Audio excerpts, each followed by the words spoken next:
Yanti. Ya, silakan Pak Seto.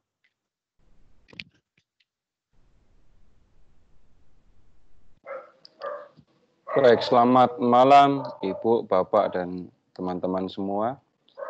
Malam ini kita akan belajar tentang Abraham. Nama ini sudah pasti tidak asing bagi kita. Dan kita seringkali mendengar bahwa Abraham adalah bapa orang yang beriman.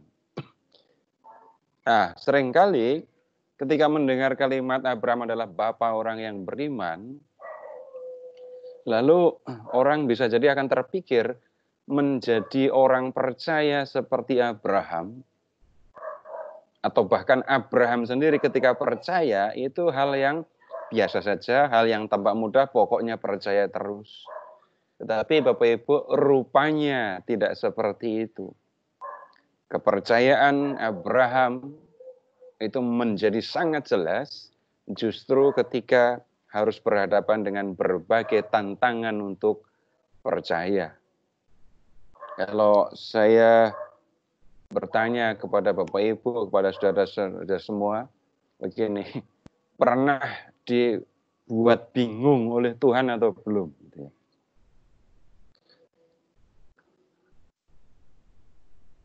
Pernah nggak mengalami rasanya ini Tuhan kok sepertinya membuat saya bingung? Pernah. Atau dengan pertanyaan Tuhan itu sebenarnya maunya apa? Tapi juga pertanyaan saya ajukan, tapi ini pertanyaannya agak terbalik. Pernah nggak Tuhan membuat Bapak Ibu, saudara-saudara semua tertawa atau tersenyum? Pernah. Jangan sampai lupa kalau Tuhan juga bisa membuat kita tersenyum. Jangan sampai kalau menghadap Tuhan, muka harus semberut, apalagi kalau datang kepada Tuhan hanya ketika memerlukan sesuatu. Dan ketika memerlukan itu, seolah-olah kita mendesak Tuhan untuk melakukan apa yang kita minta. Nah, kita akan belajar dari cerita mengenai Abraham. Kita akan belajar tentang bagaimana Abraham ini menjadi orang yang percaya kepada Tuhan. Silahkan dipersiapkan teksnya.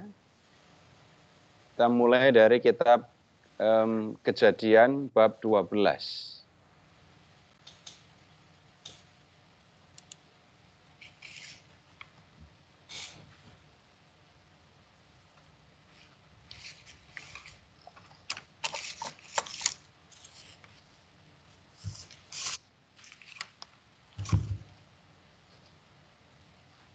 Kejadian bab 12.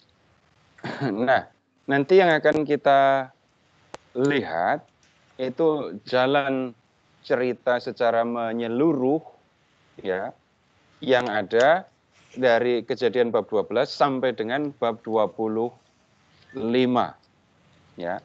Jadi siapkan teksnya Kejadian bab 12 sampai dengan bab 25.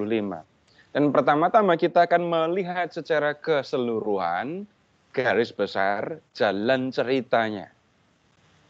Jadi di bab 12 Bapak Ibu ketemu dengan Abram, namanya masih Abram ya. Ini yang dipanggil untuk mengikuti Tuhan. Ya, ketika dipanggil dia masih berada di negerinya. Ya. Kemudian di bab 12 ayat 10 kita ketemu dengan Abraham yang berada di Mesir, lalu menghadapi tantangannya apa? Istri Abraham cantik dan kemudian Fir'aun menginginkannya. Nah kemudian Abraham mengikuti Tuhan seperti yang diperintahkan oleh Tuhan. Pergilah ke negerimu, dari negerimu ke negeri yang akan ku berikan kepadamu. Abraham sudah mengikuti jalan sampai ke Mesir, Lalu silahkan sekarang ke bab 15. Di bab 15, Abram mulai ragu, ya. Ketika Tuhan mendatangi dia waktu di negerinya dulu, Tuhan berjanji untuk memberikan keturunan sebanyak bintang di langit. Tetapi sudah sekian lama Abram mengikuti Tuhan, dia belum mendapatkan satu keturunan pun. Nah, di bab 15, Abram ragu. Kemudian Tuhan juga berjanji akan memberikan negeri, ya, kepada Abram. Tapi yang kemudian terjadi, negeri juga belum diberikan. Nah, dalam situasi ketika Abram menjadi ragu akan janji Tuhan, Tuhan meneguhkannya. Itu di bab 15. Kemudian, di bab 16, yang ragu bukan Abram, ya, yang ragu bukan Abram, tetapi kemudian Sarai istrinya yang ragu. Lalu dalam keraguannya, Sarai mencari jalan sendiri, yaitu dengan memberikan Hagar kepada Abram. Nah, kemudian Hagar mengandung, tapi kemudian Sarai minta supaya Abram mengusirnya. Nah, kemudian sebelum diusir sudah dianiaya oleh Sarai ini. Lalu di bab 17. Di bab 17 yang kita lihat Tuhan kembali meneguhkan janji keturunan itu. Dan itu dilakukan secara istimewa dengan memberikan tanda sunat. Ya. Kemudian di bab 18 sudah sekian lama Abram mengikuti Tuhan, tetap saja dia belum mempunyai anak. Dan kemudian situasi menjadi semakin genting karena apa? Usia mereka semakin lanjut. Sarai tertawa ketika mendengar bahwa Tuhan akan memberikan keturunan kepadanya. Sarai tertawa karena di usia yang sudah lanjut dia akan mempunyai anak. Kemudian lanjut sekarang silahkan ke bab 21.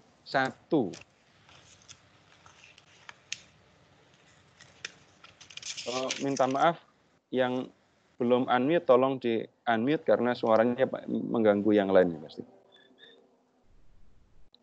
Di bab 21, Sarai yang sudah berusia lanjut melahirkan seorang anak laki-laki yang kemudian diberi nama Ishak. Dan setelah Ishak lahir, Abraham benar-benar mengusir Hagar dan Ismail. Nah, kemudian Bapak Ibu di bab 22 kita menemukan cerita yang termasuk yang paling terkenal dalam Perjanjian Lama, yaitu tentang kepercayaan Abraham yang diuji. Ini pertanyaan yang seringkali mengganggu para pembaca kitab suci. Jadi sebenarnya Tuhan itu mencobai manusia atau tidak? Dan lihat Bapak Ibu, cukup lihat saja di ayat 1, 22 ayat 1. Setelah semuanya itu, Allah mencoba Abraham. Abraham diminta untuk mengorbankan Ishak, anak satu-satunya yang dijanjikan oleh Tuhan. Nah, Bapak Ibu, itu garis besar ceritanya dan kita akan melihatnya sekarang tahap demi tahap, sedikit demi sedikit. Jadi silahkan Bapak Ibu kembali ke bab 12. Jadi silahkan ke bab 12 lagi sekarang. Kita mulai dari ayat ini 1. Berfirmanlah Tuhan kepada Abram, pergilah dari negerimu, dari sanak saudaramu, dan dari rumah bapamu ini ke negeri yang akan kutunjukkan kepadamu. Aku akan membuat engkau menjadi bangsa yang besar dan memberkati engkau serta membuat namamu masyhur. Dan engkau akan menjadi berkat. Aku akan memberkati orang-orang yang memberkati engkau dan mengutuk orang-orang yang mengutuk engkau. Dan olehmu semua kaum di muka bumi akan mendapat berkat. Nah, kalau kita memperhatikan janji Tuhan, kita akan menemukan ada 3 hal yang disampaikan oleh Tuhan kepada Abraham. Pergilah dari negerimu, dari sanak saudaramu, dari rumah bapamu. Kemana? Ke negeri yang akan kutunjukkan kepadamu. Sudah ditunjukkan atau belum? Belum. Kalau Bapak, Ibu, teman-teman semua mau datang ke satu tempat, diminta pindah ke satu tempat, pasti akan tanya dulu tempatnya di mana, tempatnya seperti apa, dan seterusnya. Kalau tempatnya cocok, saya akan ke sana. Kalau enggak, ya saya tidak akan pergi ke sana. Entah untuk pekerjaan, entah untuk tempat tinggal. Nah, ini Abraham diminta untuk pergi meninggalkan negerinya ke negeri yang akan ditunjukkan. Tuhan belum menunjukkan negeri yang dijanjikannya itu. Abraham tidak tahu negerinya ada di mana. Abraham tidak mengerti negerinya itu keadaannya akan seperti apa. Kemudian berikutnya di ayat 2, Tuhan mengatakan begini, aku akan membuat engkau menjadi bangsa yang besar. Ya, bangsa yang besar itu yang bagaimana?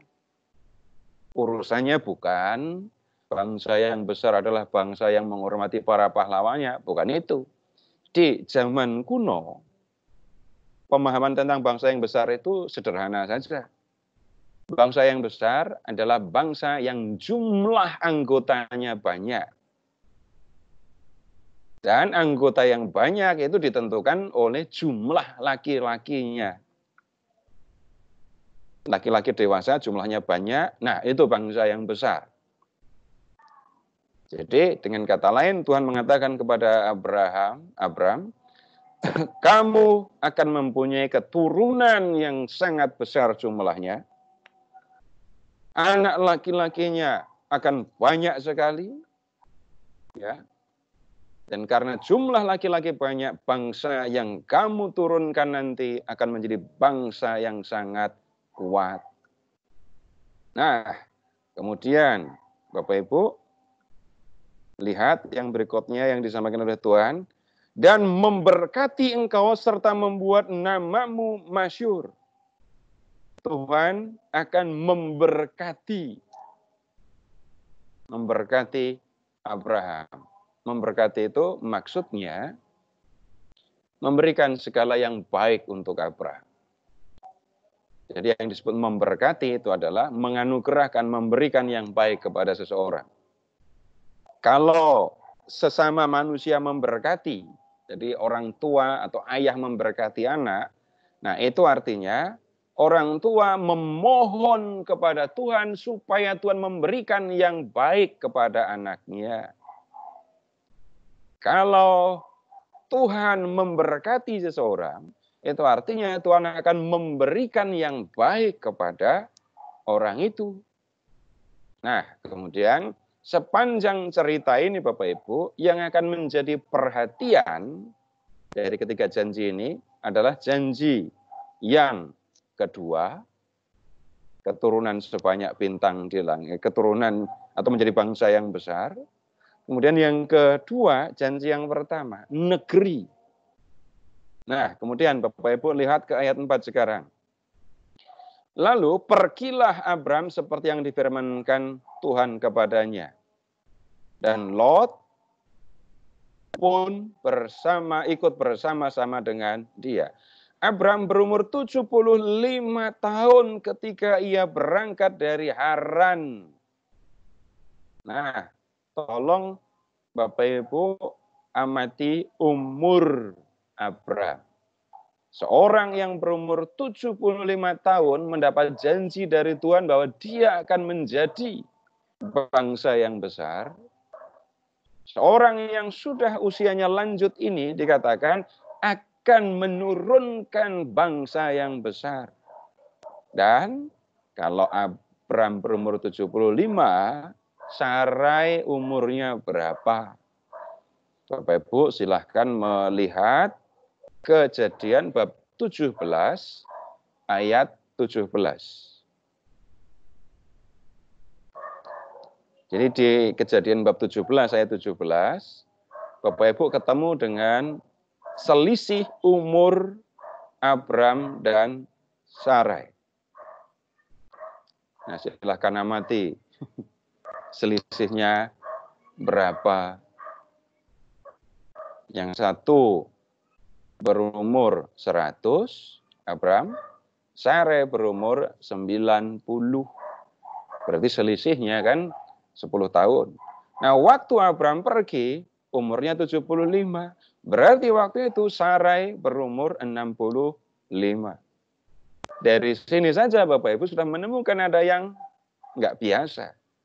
Kepada pasangan suami istri yang berumur 75 dan 65, Tuhan menjanjikan kamu akan menurunkan satu bangsa yang besar.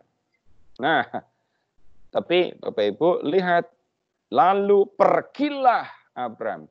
Kalau Abram itu pergi mengikuti yang dikehendaki oleh Tuhan, itu berarti Abram percaya kepada janji Tuhan.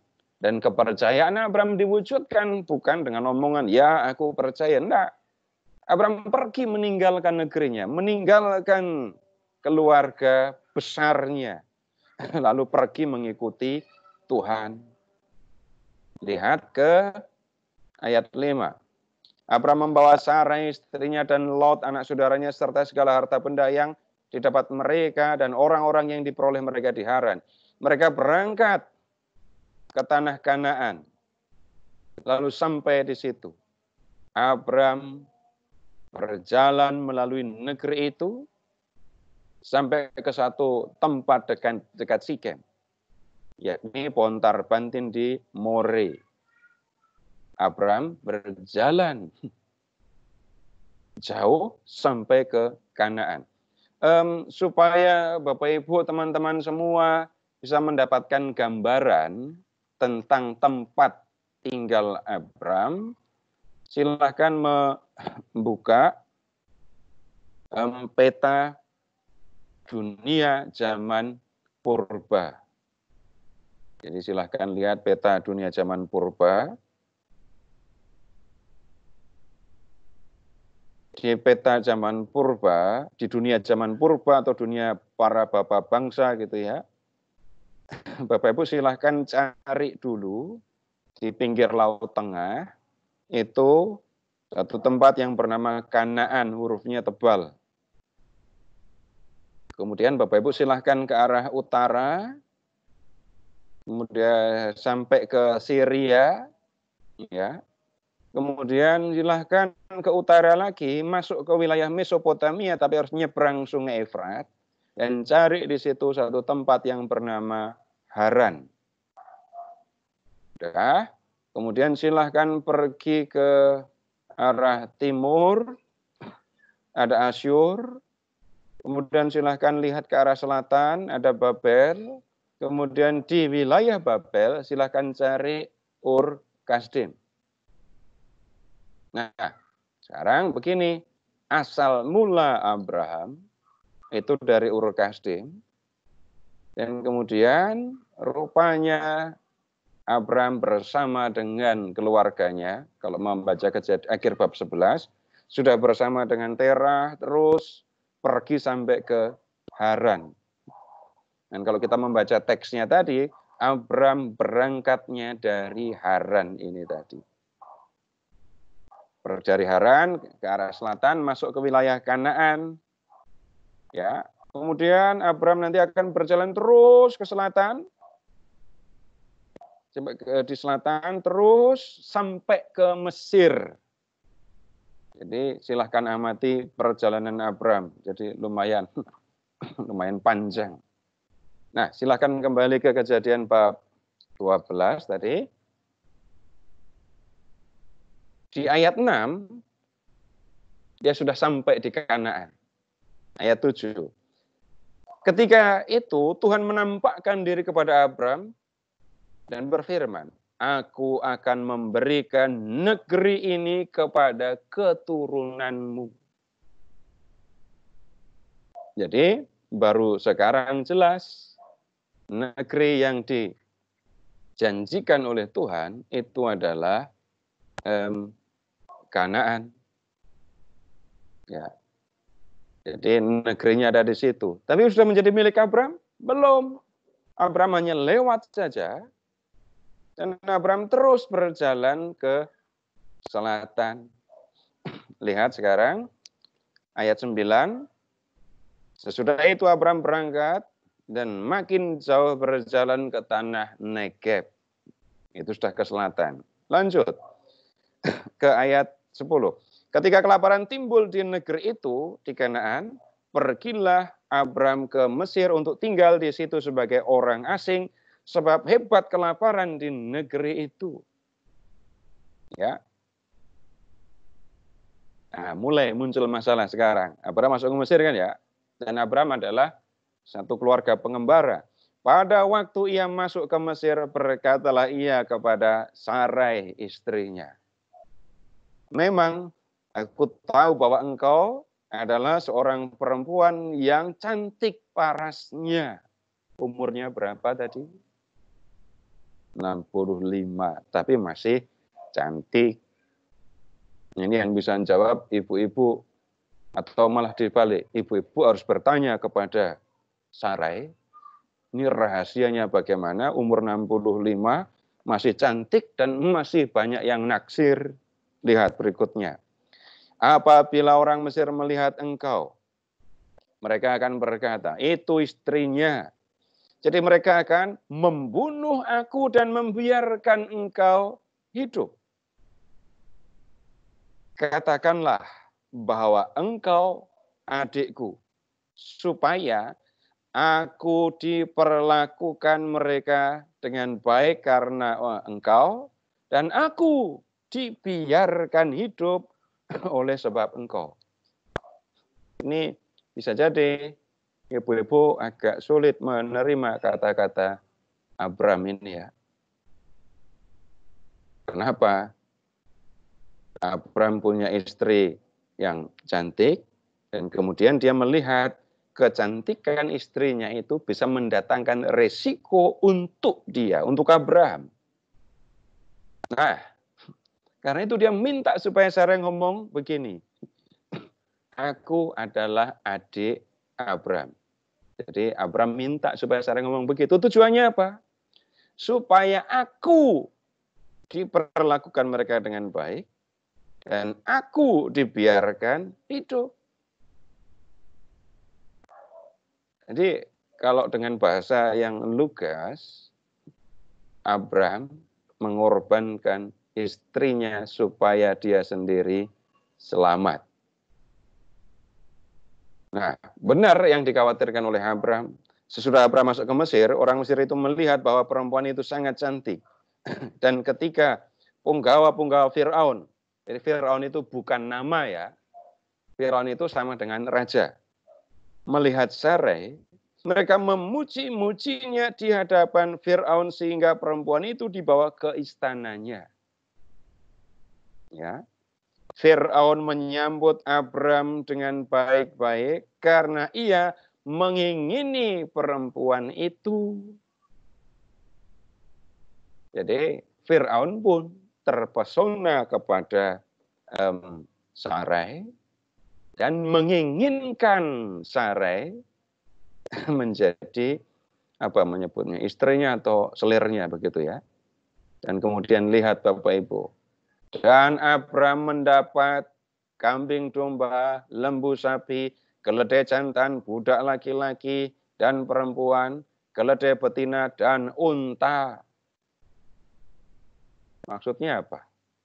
Sarai diambil oleh Fir'aun, dan sebagai gantinya Fir'aun memberikan kepada Abram ternak itu tadi.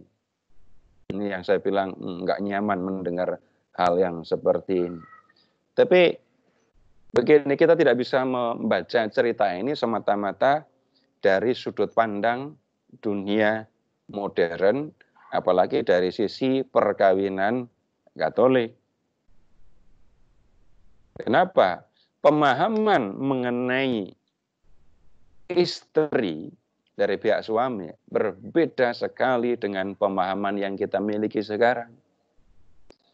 Untuk lebih jelasnya, tolong Kejadian bab 12-nya diberi tanda, kemudian silahkan melihat kitab Keluaran bab 20. Jadi kejadiannya diberi tanda, lalu silahkan beralih ke Keluaran bab 20. Di Keluaran bab 20, kita menemukan di situ 10 firman. Atau kita mengenalnya sebagai 10 perintah Allah. Nah, kemudian silahkan ke ayat 17. Jangan mengingini rumah sesamamu, jangan mengingini istrinya, atau hambanya laki-laki, atau hambanya perempuan, atau lembunya, atau keledainya, atau apapun yang dipunyai sesamamu. Perhatikan urutannya. Jangan mengingini rumah sesamamu. Terus jangan mengingini istri, hamba, lembu, keledai. Nah, lihat kedudukan istri. Nggak nyaman sekali kan melihatnya? Karena istri masuk di dalam bagian properti yang dimiliki oleh suami. Istri ada di deretan harta kekayaan suami. Dari rumah, istri, hamba, kemudian binatang ternak. Nah, kemudian kalau di gereja Katolik, Bapak Ibu, ayat 17 itu kan kemudian dibagi menjadi 2 perintah. Dalam 10 perintah versi Katolik, yang nomor 9 bunyinya bagaimana? Jangan mengingini istri sesamamu. Yang ke-10, jangan mengingini milik sesamamu secara tidak adil. Kenapa kok ada yang berubah begitu? Karena ada pemahaman yang berubah juga, pemahaman yang berkembang, tentang relasi suami dan istri. Nanti Bapak Ibu juga bisa melihat bagaimana Sarai itu memanggil Abraham dengan sebutan tuanku. Bukan papa, bukan ayah, bukan mas apalagi. Enggak. Tapi Sarah memanggil Abraham dengan sebutan tuanku. Dengan kata lain, Sarah juga memperlakukan dirinya seperti hamba di hadapan Abraham. Relasi suami dengan istri di zaman kuno. Sehingga Bapak Ibu, kalau kembali ke Kejadian 12 ya, sehingga kalau Abraham memberikan istrinya kepada, atau membiarkan istrinya diambil oleh Firaun, itu merupakan hal yang untuk ukuran zaman dulu bisa dipahami, bisa dimengerti. Firaun dibiarkan mengambil Sarai, yang penting Abram bisa selamat. Nah, kemudian di Kejadian 12 ayat 17. Tetapi Tuhan menimpakan tulah yang hebat kepada Firaun. Demikian juga kepada seisi istananya karena Sarai istri Abram itu. Lalu Firaun memanggil Abram serta berkata, apakah yang kau perbuat ini terhadap aku? Mengapa tidak kau beritahukan bahwa ia istrimu? Mengapa engkau katakan ia adikku sehingga aku mengambilnya menjadi istriku? Sekarang inilah istrimu, ambillah dan pergilah. Tuhan menimpakan tulah kepada Firaun dan seluruh istananya. Kalimat sederhananya, Tuhan menimpakan hal yang buruk, tidak disebutkan hal buruk itu apa ya, kepada Firaun. Loh, Firaun kan nggak salah. Ya, Firaun tidak salah. Kalau mau pakai sudut pandang kita lah, atau sudut pandang Firaun bahkan, yang salah kan Abram. Ngapain kok Abram menyuruh Sarai mengatakan kalau dia adalah adik Abram. Tapi Bapak Ibu, yang kita perlu perhatikan bukan urusan itu.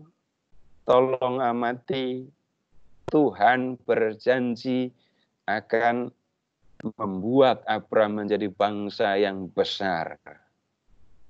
Tuhan berjanji bahwa Abram akan menurunkan jumlah laki-laki yang sangat banyak. Kalau sekarang Sarai diambil oleh Firaun, lalu Abram sendiri lagi, janji Tuhan bagaimana? Enggak usah memberi ide kepada Tuhan. Loh kan Tuhan, Abram bisa ngambil istri yang lain. Bukan itu putusan Tuhan. Bukan itu yang dikehendaki Tuhan. Keturunan Abram akan lahir dari Sarai. Dan yang kita lihat dalam peristiwa ini, Tuhan menjaga janjinya. Tuhan tidak membatalkan atau membiarkan janjinya dibatalkan oleh ketakutan, kekhawatiran Abram. Loh, khawatirnya gimana? Nggak ingat tadi, Abram orang asing, masuk ke Mesir. Resikonya adalah istrinya bisa diambil oleh Firaun. Tuhan tidak mau hal seperti itu terjadi. Tuhan yang sudah berjanji menjaga janjinya. Dan yang dikehendaki Tuhan dalam peristiwa itu adalah Sarai harus kembali kepada Abram. Karena apa? Lewat dialah Abram akan menurunkan keturunan yang dijanjikan oleh Tuhan. Nah, kemudian Bapak Ibu, perjalanan Abram selanjutnya. Kita lihat sekarang ke bab 15. Silahkan beralih sekarang ke bab 15. Setelah sekian lama mengikuti Tuhan, lalu Abraham melihat bahwa dia belum juga punya anak. Kemudian, ayat 1 ya, datanglah firman Tuhan kepada Abraham dalam suatu penglihatan. Jangan takut, Abraham, akulah perisaimu, upahmu akan sangat besar. Kata-kata ini indah, kata-kata ini bagus. Tuhan berkata kepada Abraham, Abraham, kamu jangan takut, kamu nggak usah khawatir. Aku ini perisaimu, aku yang menjaga kamu, aku yang melindungi kamu. Aku akan memberikan kepadamu upah yang besar. Enak sekali, tapi tolong amati perasaan Abraham. Sudah sekian lama mengikuti Tuhan, tetapi dia belum juga memiliki keturunan. Kalau bahasa Lukasnya, upah besar apa? Gitu. Lihat jawaban Abraham di ayat 2. Abraham menjawab, ya Tuhan Allah, apakah yang akan kau berikan kepadaku? Karena aku akan meninggal dengan tidak mempunyai anak. Dan yang akan mewarisi rumahku ialah Eliezer, orang Damsyik itu. Lagi kata Abraham, engkau tidak memberikan kepadaku keturunan, sehingga seorang hambaku nanti menjadi ahli warisku. Tuhan janji Abraham akan menurunkan banyak laki-laki gitu ya. Tapi sudah sekian lama mengikuti Tuhan, ya, Abraham belum juga mempunyai anak. Dan Abraham melihat konsekuensi selanjutnya. Kalau sampai terjadi Abraham meninggal tanpa mempunyai anak, yang akan terjadi adalah hamba atau budak paling tua itu yang akan dihitung sebagai ahli waris. Dialah yang akan memiliki semua harta milik Abraham. Lalu yang disebut sebagai hamba yang akan menjadi ahli waris itu adalah Eliezer, yang disebut sebagai orang Damsyik. Damsyik itu satu kota di wilayah Syria yang Bapak Ibu tadi sudah melewatinya. Nah, jadi kalimat yang disampaikan oleh Tuhan, upahmu akan sangat besar, jangan takut, aku perisaimu. Itu sesungguhnya tidak nyaman untuk Abraham. Karena apa? Nah, katanya upahnya akan sangat besar. Nah, upah apa? Saya sudah lama ikut Tuhan, tapi sampai sekarang aku tidak punya anak. Dan kemungkinan besar aku akan mati tanpa mempunyai anak. Konsekuensinya, seorang budaknya akan mewarisinya. Nah, kemudian Bapak Ibu, silakan lihat tanggapan Tuhan. Tetapi, datanglah firman Tuhan kepadanya demikian. Orang ini tidak akan menjadi ahli warismu, melainkan anak kandungmu. Dialah yang akan menjadi ahli warismu. Jadi kekhawatiran Abraham, perhitungan yang dibuat oleh Abraham disangkal oleh Tuhan. Yang akan menjadi ahli warismu bukan budakmu. Yang akan menjadi ahli warismu adalah anakmu sendiri. Nah, kemudian untuk meyakinkan Abraham, Tuhan minta di ayat 5. Lalu Tuhan membawa Abraham keluar serta berfirman. Ini ayat yang sangat kita kenal ya. Coba lihat ke langit, hitunglah bintang-bintang jika engkau dapat menghitungnya. Nah, Bapak Ibu yang pernah punya kesempatan ke Timur Tengah, entah ke Israel, entah ke Mesir, yang pernah ikut ziarah, lalu misalnya kalau pas naik Gunung Sinai di malam hari gitu ya, Bapak Ibu akan ketemu dengan pemandangan di langit, langitnya hitam, kemudian kita bisa melihat bintang yang bisa dikatakan cemerlang, ya. Dari ujung cakrawala yang satu sampai ke ujung cakrawala yang lain yang ada tampak adalah bintang yang berkilau dan jumlahnya tidak terhitung. Maka firman-Nya kepadanya, demikianlah banyaknya nanti keturunan. Keturunan makan sebanyak bintang di langit. Kamu tidak akan bisa menghitung karena banyaknya. Itu maksudnya. Jadi Abraham ragu. Tapi Tuhan kemudian meneguhkan janjinya. Sehingga Abraham tetap percaya. Lihat ke ayat 6. Lalu percayalah Abraham kepada Tuhan. Maka Tuhan memperhitungkan hal itu kepadanya sebagai kebenaran. Maksudnya, Abraham percaya kepada Tuhan. Kalau memakai hitungan manusiawi, apakah ada dasar bagi Abraham untuk percaya? Janji keturunan sebanyak bintang di langit. Kemudian usia sudah lanjut. Bagaimana mungkin bisa Abraham memiliki keturunan sebanyak bintang di langit kalau usianya sudah lanjut, kalau usia istrinya sudah lanjut. Mohon maaf sebentar ya.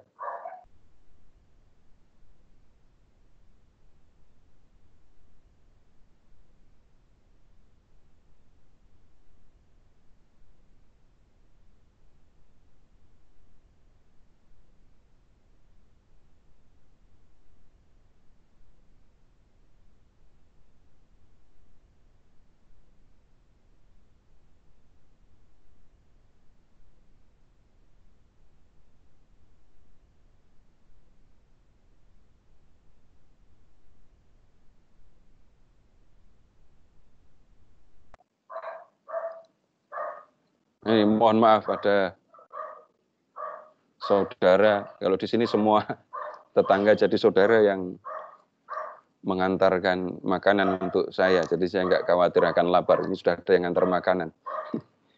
Ya, kita lanjut. Mohon maaf sekali lagi. Tidak ada dasar bagi Abraham untuk percaya. Usia sudah lanjut. Belum punya anak.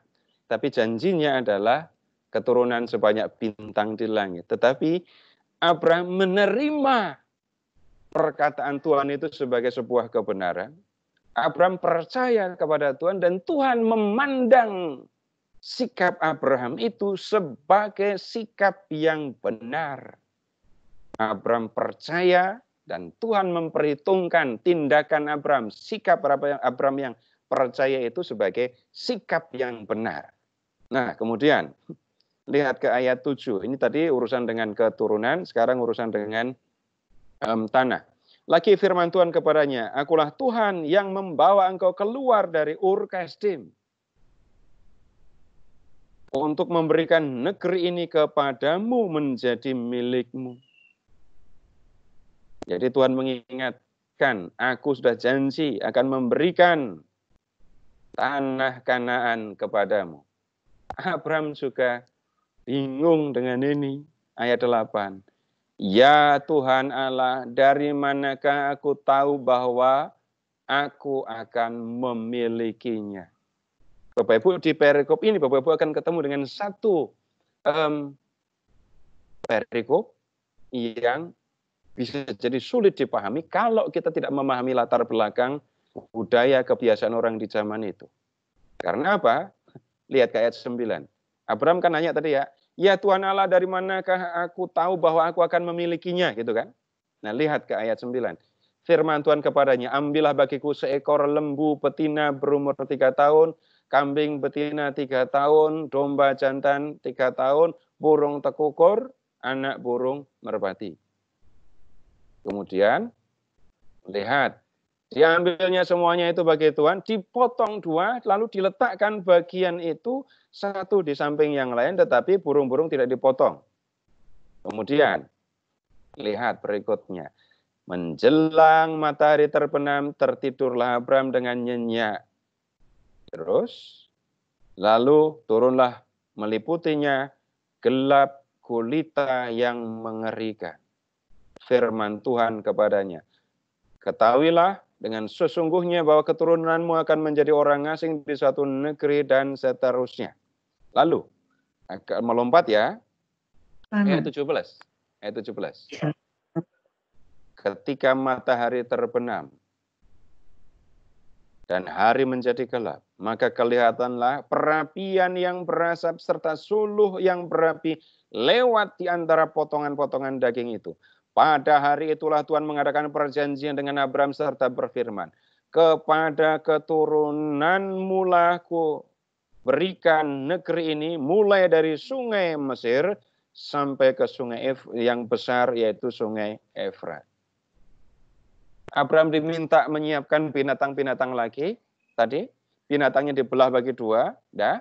Kemudian lihat ke ayat 17. Perapian yang berasap serta suruh api lewat di tengah potongan-potongan itu. Dan kemudian Tuhan berfirman, kepada keturunanmu akan kuberikan negeri ini. Maksudnya apa, Bapak Ibu? Ini sebenarnya upacara perjanjian zaman kuno. Upacara perjanjian zaman kuno. Jangan cari notaris atau hakim, tidak ada urusan dengan itu karena memang belum ada. Tapi silahkan membayangkan begini. Ada 2 pihak sedang mengadakan perjanjian tentang perbatasan tanah. Gitu ya. Kemudian dalam perjanjian itu, isi perjanjiannya adalah ternakku tidak akan memasuki wilayahmu. Ya, aku janji dan kamu juga berjanji, ternakmu tidak akan memasuki wilayahku. Kalau sampai terjadi, ternakku masuk wilayahmu, maka aku bersedia menanggung konsekuensi. Apa konsekuensinya? Silahkan mengingat binatang yang dipotong dibelah 2 tadi ya. Ketika orang tadi itu, jadi dalam perjanjian itu disiapkan binatang yang dibelah 2, lalu orang yang berjanji lewat di tengahnya. Sambil melewati potongan atau belahan binatang tadi, orang yang berjanji akan berkata, kalau sampai terjadi ternakku memasuki wilayahmu, aku rela mengalami nasib seperti binatang itu. Mati terbelah dua, gitu maksudnya. Nah, Bapak Ibu, yang kita lihat di dalam cerita ini tadi, Tuhan sesungguhnya berjanji kepada Abraham dan janjinya diucapkan dengan sungguh-sungguh. Dan kesungguhan janji itu digambarkan dengan menggunakan kebiasaan orang zaman kuno ketika mereka berjanji. Tuhan digambarkan seperti api yang datang melewati potongan binatang tadi. Dalam perjanjian lama seringkali Bapak Ibu kita melihat nanti dalam perjalanan selanjutnya ya, Tuhan itu kalau datang seringkali dalam tanda api. Nanti ketika orang Israel di Sinai, Bapak Ibu bisa lihat di sana itu nanti kemuliaan Tuhan yang ada di atas puncak Sinai itu seperti api yang menghanguskan dalam pemandangan orang Israel. Kemudian ketika orang Israel melakukan perjalanan di gurun, tiang api di malam hari menuntun mereka. Itu tanda kehadiran Tuhan. Baik Bapak Ibu, sebelum melanjutkan cerita, ini sudah 50 menit saya bicara, silahkan kalau ada yang mau ditanyakan. Sementara ini kalau di chat, ada satu pertanyaan. Ada yang bilang, saat Tuhan memberi janji keturunanmu sebanyak bintang di langit itu di siang hari. Nah, Bapak Ibu, pertanyaannya, kenapa kok dia mengatakan hal yang seperti itu? Bagaimana mungkin? Lihat ya, yang tadi kan lihat sendiri kan di bab 15. Lalu Tuhan membawa Abram keluar dari kemahnya ya. Lalu berfirman, coba lihat ke langit, hitung bintang-bintang. Lalu perhatikan kata-kata Tuhan selanjutnya. Demikianlah banyaknya nanti keturunan. Kalau janji itu disampaikan di siang hari, saya tidak tahu apa maksudnya. Ya, kemudian dasarnya apa, saya tidak tahu juga. Tapi kalau siang hari, itu biasanya para gembala-pengembara orang Beduin itu di luar kemah, nggak usah disuruh keluar. Kemudian yang paling mencolok tentu saja adanya bintang itu bukan di siang hari, tapi di malam hari. Kalau di siang hari kemudian mendengar berita kata-kata, lihat ke langit, hitung bintang, yang nggak ada bintang kalau di siang hari. Begitu. Kemudian yang lain belum ada. Silahkan kalau ada yang lain yang mau disampaikan.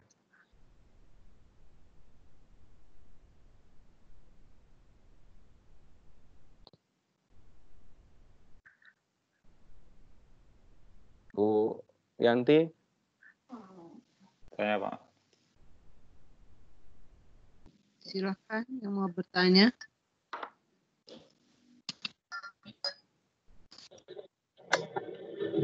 Saya mau tanya, Pak. Ya, silahkan. Seto, selamat malam Pak Seto. Ya, selamat malam. Saya Eli Pak dari Paroki Alam Sutra. Iya, Ibu. Tadi mengenai kejadian 12, mengenai Sarah memanggil suaminya dengan tuanku, gitu ya Pak maksudnya? Ya, itu adanya di bab 18. Kejadian 12. Kejadian 18. Enggak, tadi di bab 12 saya mengatakan pemahaman tentang istri di mata suami. Istri itu seperti milik, seperti hamba bagi suaminya. Lalu dasarnya adalah Keluaran bab 20 tadi ya. Kemudian saya menyebutkan memang kalau di tempat lain Sarah itu memanggil Abram suaminya dengan sebutan tuanku. Silahkan ke bab 18 ayat 12. Bab 18 ayat 12. Oke. Jadilah apa Sarah dalam hatinya. Ya, Pak. Ya. Sedangkan tuanku sudah tua. Begitu ya, Bu. Lanjutkan dulu. Apa yang Ibu mau sampaikan? Silahkan. Itu maksudnya kenapa Pak? Kok bisa memanggil suaminya dengan sebutan tuanku?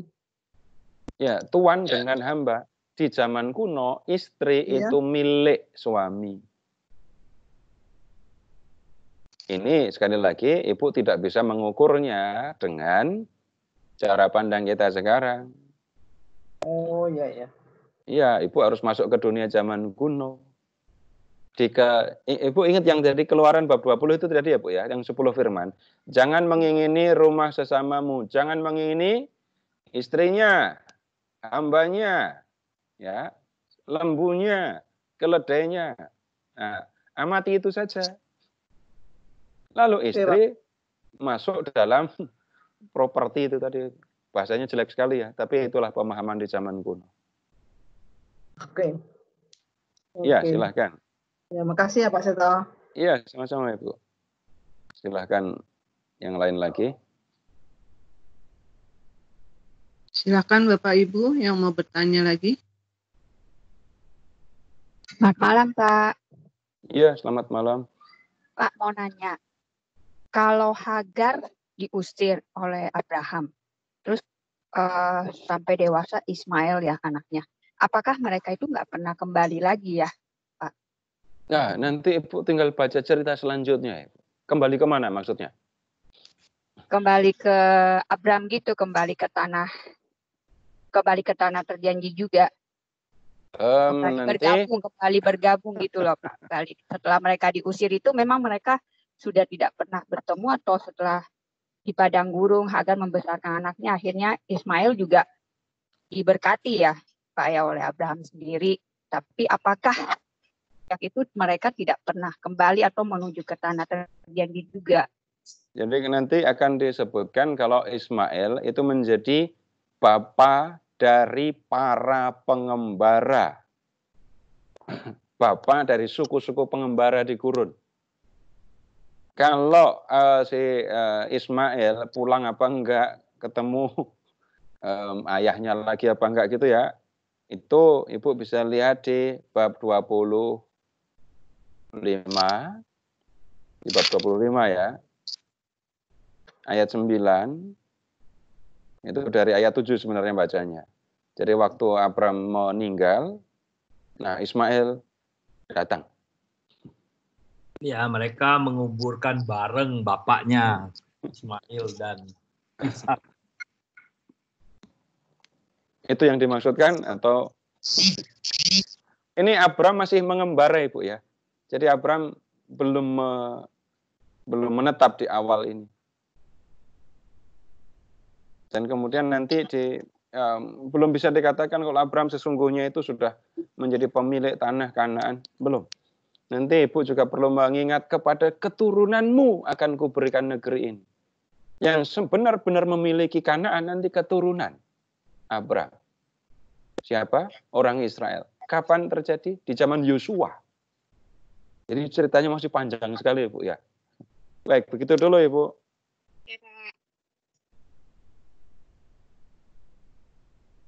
Masih ada lagi? Silahkan kalau masih ada. Pak Seto mau nanya. Yang mana dulu ini ya? Saya nggak bisa lihat nama. Silakan, Ibu dulu deh. Yang bertanya bisa hidupkan videonya biar ada mukanya ini. Oh iya.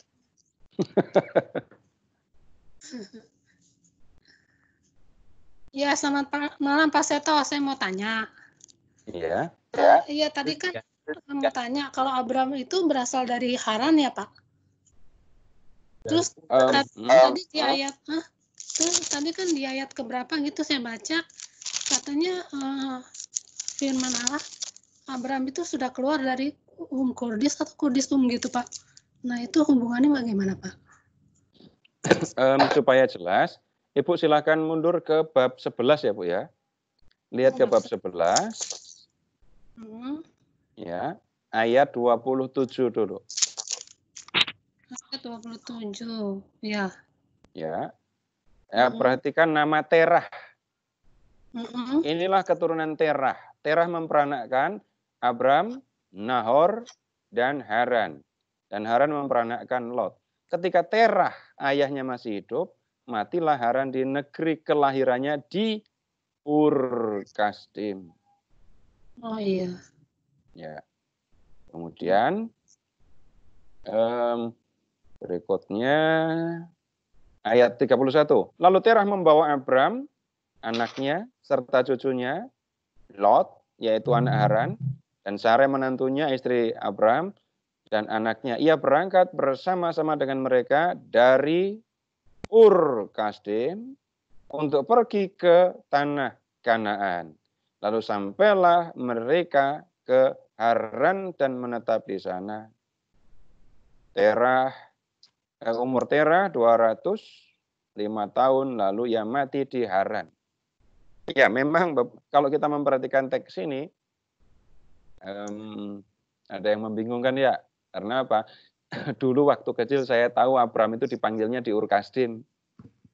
Tapi kalau memperhatikan teks ini, Abram dipanggilnya di Haran. Sedangkan Ur Kasdim itu adalah asal negeri nenek moyangnya atau minimal yaitu asal dari Terah itu.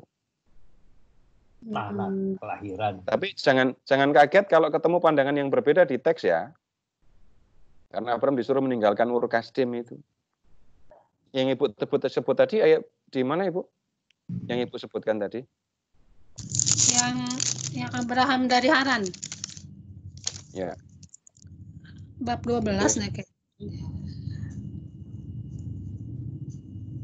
Yang bab 12 itu ya? Kayaknya bab 12 ya Pak ya? Yang ayat 4 ya, ya. Iya, yang ayat 4 itu kan berangkat dari Haran. Nah, maksudnya berarti Abraham itu berasal dari Haran gitu ya Pak ya? Iya, rumahnya awalnya di Haran, tapi nenek ayahnya aslinya dari Ur Kasdim. Iya, begitu Ibu. Iya Pak, terima kasih Pak. Nanti saya baca lagi. Iya. Silakan. Pak Seto, saya tanya ya, Pak. Silakan. Pak Seto, bagaimana Abram bisa sampai mengusir Hagar dan Ismail ya? Belum selesai ceritanya Pak. Kenapa? Belum selesai ceritanya. Itu ada di bab 16 baru mulai masalah dengan Ismail, dan pengusiran baru terjadi setelah Ishak lahir bab 21. Jadi kita belum ke sana. Tunggu dulu Pak ya. Baik, terima kasih Pak. Ya. Yang mulai mengkhawatirkan saya ini kalau ceritanya nggak selesai ini, tapi saya harus selesaikan. Masih ada lagi? Satu lagi kalau masih ada. Kalau enggak ya saya lanjut. Seto, saya mau tanya Pak Seto. Ya, silahkan Pak. Seto, apakah berkat Melkisedek ini merupakan suatu berkat yang istimewa untuk Bapak Abraham juga ya? Karena di bab 14 mungkin tadi ada yang belum dijelaskan mengenai apa, tiba-tiba lompat ke bab 15 yang pertemuan Abraham dengan Melkisedek. Iya, memang saya mengikuti jalur cerita yang lebih sederhana, Pak. Karena kalau Bapak membaca Melkisedek, Bapak harus membaca bab 14 dari ayat 1. Di bab 14 mulai dari ayat 1, Bapak akan ketemu dengan Abram yang berperang. Ya, Abram melakukan operasi pembebasan sandera, dan karena yang disandera adalah ponakannya. Jadi, yang Lot itu ya Pak ya? Iya. Jadi ada perang, lalu Lot ikut terbawa jadi sandera, dan Abram melakukan operasi pembebasan. Dan yang bergembira karena kemenangan Abram itu bukan hanya Abram sendiri, tetapi ada Melkisedek. Siapa Melkisedek itu? Dia Raja Salem, tapi sekaligus imam. Jadi orang ini sekaligus raja dan imam. Nanti tentang Salem masih diskusi panjang lebar, ada yang kemudian mengatakan itu Yerusalem gitu ya. Dan kemudian silahkan mengamati begini. Abram menang perang, lalu dia disambut oleh seorang raja sekaligus imam. Dan dia inilah yang memberikan berkat kepada Abram.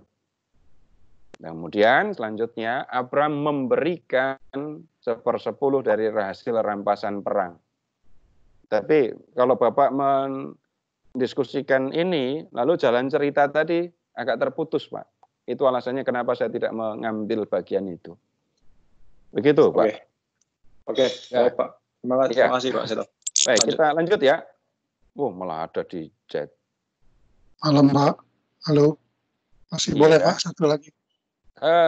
Saya potong dulu, putus dulu, Pak. Karena Baik, Pak. Oke, kalau makasih. saya melayani pertanyaan, nanti itu jalan ceritanya yang agak repot. Pak. Ya, kalaupun nggak malam ini, nanti boleh minggu berikutnya, Pak ya. Ya. Ya, baik. Sekarang, bab 16 ya. Abram itu kan dengan istrinya.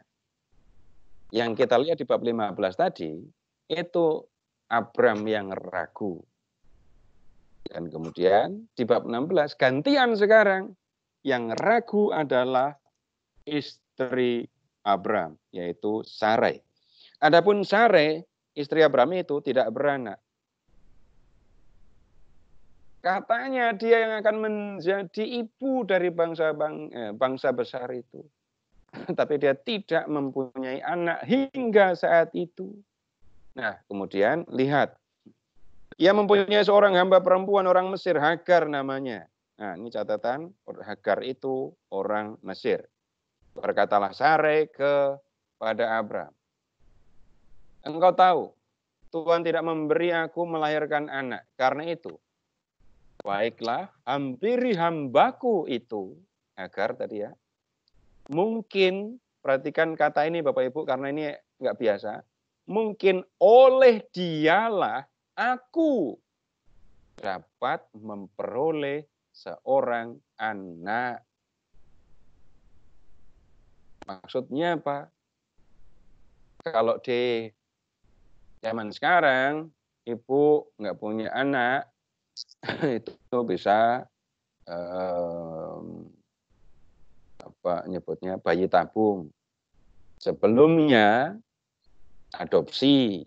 Sebelumnya lagi, jauh sebelumnya. Yang kita lihat di dalam perikop ini, seorang istri yang tidak mempunyai anak akan mencarikan istri untuk suaminya. Lalu anak yang dilahirkan oleh istri yang kedua tadi akan dianggap sebagai anak istri pertama. Nah, Bapak Ibu bisa melihat contoh tentang hal ini di Kejadian bab 30 ayat 3. Kejadian 30 ayat 3. Ini cerita tentang Yakub dan Rahel.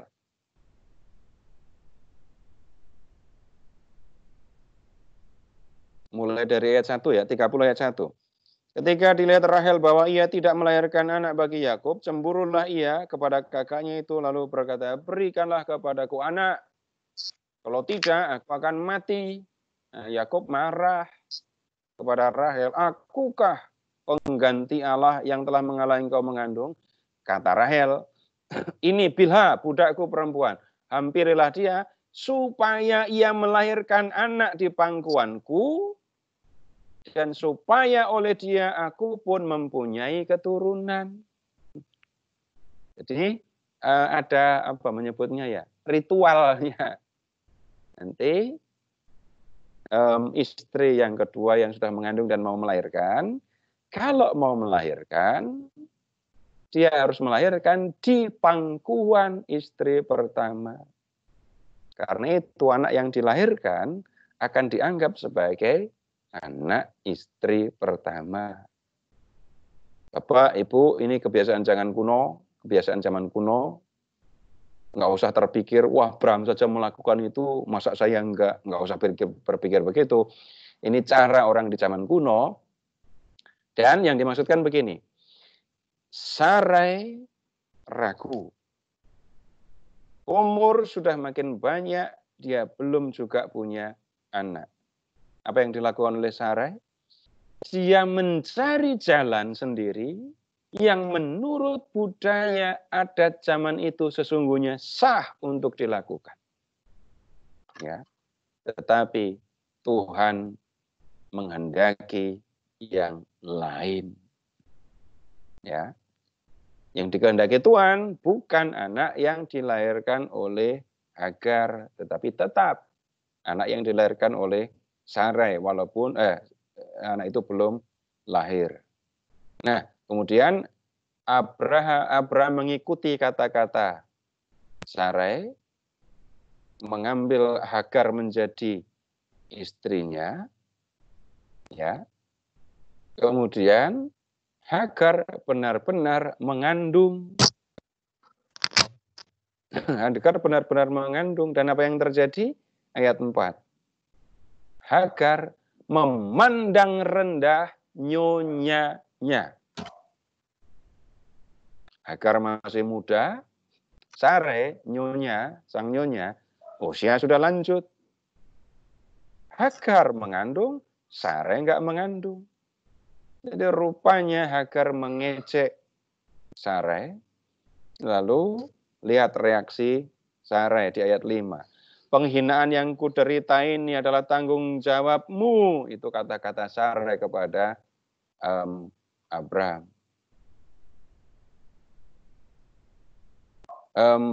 Tetapi akulah yang memberikan hambaku ke pangkuanmu. Tetapi baru saja ia tahu bahwa ia mengandung, ia memandang rendah akan aku. Tuhan kiranya yang menjadi hakim antara aku dan engkau. Kata Abraham kepada Sarai, hambamu itu di bawah kekuasaanmu, perbuatlah kepadanya apa yang kau pandang baik.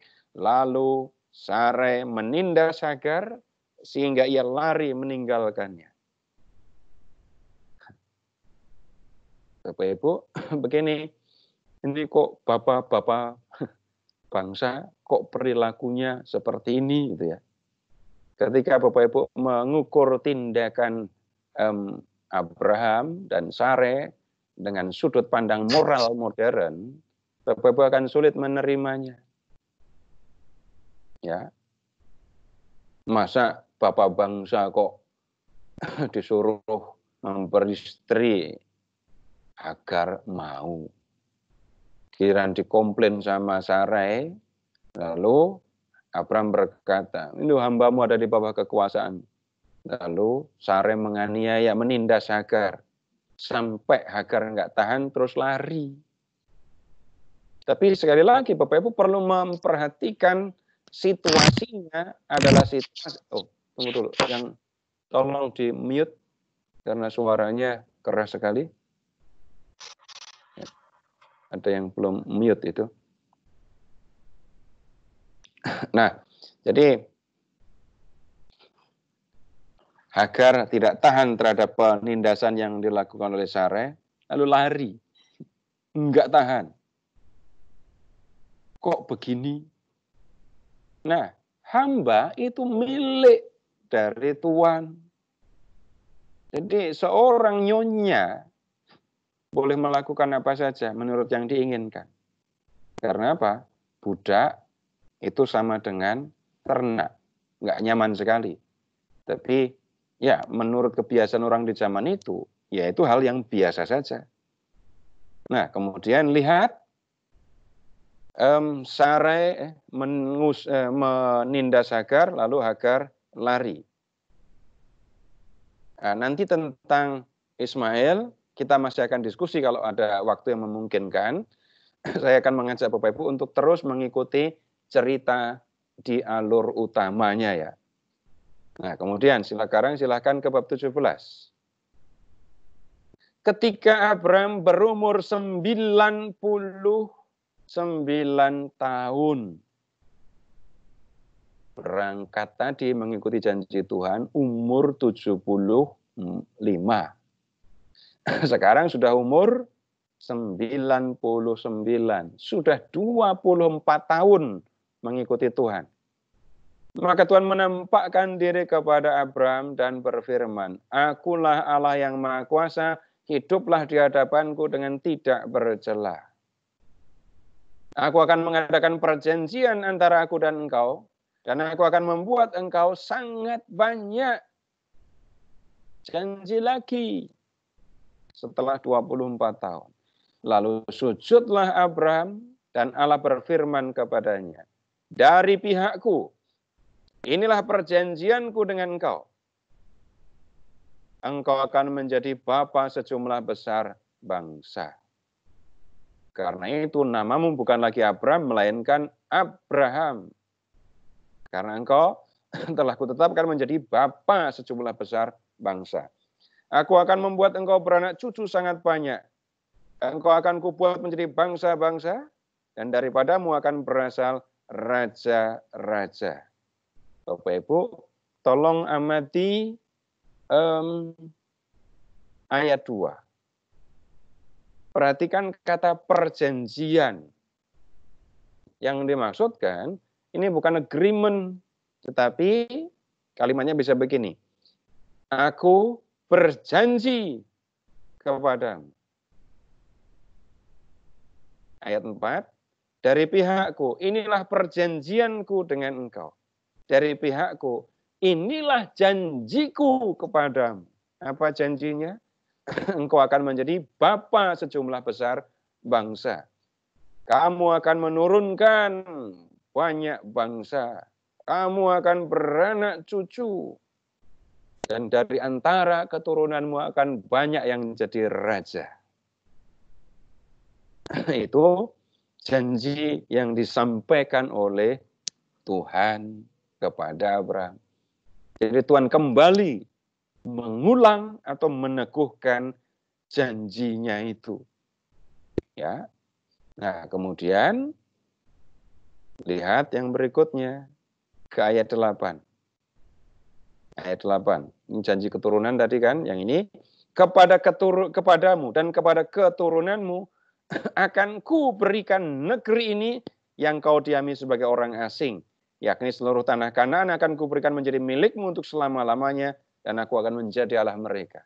Kembali diulang, kembali disampaikan, Kanaan akan diberikan oleh Tuhan kepada Abraham dan keturunannya. Oh, tunggu dulu, ada yang kelewatan. Karena Abraham akan menjadi bapa sejumlah besar bangsa, namanya diganti. Bukan lagi Abram, tapi Abraham. Dua kata, Ab dan Raham. Ab itu artinya Bapak. Ya, Bapak Ibu mungkin mengingat nama Abimelech gitu kan. Abimelech itu, Ab itu Bapak. Kemudian Ab, I-nya itu ku, Melech itu raja. Abimelech artinya bapakku raja. Ya, begitu. Abraham. Ab itu bapak, Raham itu banyak. Jadi dia diberi nama yang baru Abraham karena akan menjadi bapa sejumlah besar bangsa. Nah, kemudian ayat 9. Tuhan minta sesuatu dari Abraham. Lagi firman Allah kepada Abraham, dari pihakmu, engkau harus memegang perjanjianku, engkau dan keturunanmu turun-temurun. Inilah perjanjianku yang harus kamu pegang. Perjanjian antara aku dan kamu serta keturunanmu, yaitu setiap laki-laki di antara kamu harus disunat. Ayat 12. Anak yang berumur 8 hari haruslah disunat. Nah, kemudian urusannya apa? Ayat 13. Orang yang lahir di rumahmu dan orang yang kau beli dengan uang harus disunat. Maka dalam dagingmu lah perjanjianku itu menjadi perjanjian yang kekal. Jadi Tuhan minta sebagai tanda perjanjian Abraham dan keturunannya disunat. Jadi dengan cara seperti ini, semua keturunan Abraham ingat pada janji Tuhan, dan mereka akan terlibat dalam perjanjian, dan mereka yang disunat ini yang akan menikmati janji tanah nantinya. Nanti kalau Bapak Ibu membaca kitab Yosua, Bapak Ibu kan menemukan ada yang aneh. Ini orang Israel mau perang, mau merebut Kanaan, mau merebut Yeriko. Lah kok sunatan masal dulu? Urusannya bukan soal sunatan masalnya, tapi Tuhan berjanji akan memberikan Kanaan kepada keturunan Abraham kan? Yang masuk dalam perjanjian itu adalah yang sudah disunat. Karena sunat itu tanda perjanjian, maka yang boleh masuk ya hanya yang sudah menerima tanda sunat itu. Nah, sekali lagi Tuhan meneguhkan janji keturunan setelah Abraham 24 tahun mengikutinya. Sekarang ke ayat 15. Tuhan juga meminta supaya nama Sarai tidak disebut lagi, tapi diganti Sarah. Kemudian ayat 16. Aku akan memberkatinya, dan daripadanya juga aku akan memberikan kepadamu seorang anak laki-laki. Bahkan aku akan memberkatinya, sehingga ia menjadi ibu bangsa-bangsa. Raja-raja, bangsa-bangsa akan lahir daripadanya. Bapak, Ibu, silahkan. Saya nggak ngelihat video, tapi di antara Bapak Ibu ada yang sudah opa, oma kan? Tapi nggak ada kan yang umurnya sudah 99 atau 100? Nah, bayangkan seorang yang berumur 90 tahun melahirkan. Semua orang yang mendengar pasti akan tertawa. Tertawanya kenapa? Nggak mungkin. Aneh. Ayat 17. Lalu tertunduklah Abraham dan tertawa serta berkata dalam hatinya, mungkinkah bagi seorang yang berumur 100 tahun dilahirkan seorang anak, dan mungkinkah Sarah yang telah berumur 90 tahun melahirkan seorang anak? Kenapa Abraham tertawa? Ini tertawa tanda apa? Aneh, mustahil. Bagaimana mungkin seorang oma yang umurnya sudah 90 tahun melahirkan seorang anak laki-laki? Saya tidak akan bicara tentang sisi kewanitaan, tapi cukup dengan mengingat umur 90. Aneh, nggak masuk akal, bahkan tidak mungkin gitu ya. Jadi tertawanya Abraham itu mentertawakan sesuatu yang tidak mungkin terjadi. Dan Abraham berkata kepada Allah, sekiranya Ismail diperkenankan hidup di hadapanmu. Tetapi Allah berfirman, tidak. Melainkan istrimu Sarailah yang akan melahirkan anak laki-laki bagimu, dan engkau akan menamai dia Ishak. Perhatikan nama Ishak. Dan aku akan mengadakan perjanjianku dengan dia menjadi perjanjian yang kekal. Tentang Ismail, aku telah mendengarkan permintaanmu, ia akan kuberkati. Buat beranak cucu dan sangat banyak. Ia akan memperanakkan 12 raja, dan aku akan membuatnya menjadi bangsa yang besar. Tetapi perjanjianku akan kuadakan dengan Ishak, yang akan dilahirkan Sarah bagimu tahun yang akan datang. Kemudian lihat Bapak Ibu ke ayat 23. Abraham melakukan apa yang diperintahkan oleh Tuhan. Dia dan seluruh laki-laki yang ada di dalam keluarganya disunat. Dalam hal ini Bapak Ibu dengerin saja, nggak usah membayangkan gitu ya, karena lihat umur Abraham. Terus ke bab 18. Ini Tuhan menampakkan diri, menjumpai Abraham dalam rupa seorang tamu gitu ya. Ini salah satu cerita tentang Abraham yang paling terkenal juga di Perjanjian Lama ya. Lihat ke ayat bab 18 ayat 1. Tuhan menampakkan diri kepada Abraham. Kemudian lihat yang terjadi ayat 2.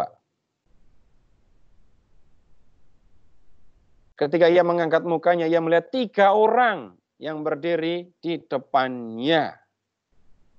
Sesudah dilihatnya mereka, ia berlari dari pintu kemahnya, menyongsong mereka, lalu sujud sampai ke tanah. Jadi Abraham ada di depan tenda ini ya, melihat orang jauh, orang datang, lalu dia minta supaya 3 orang tadi mau mampir ke kemahnya.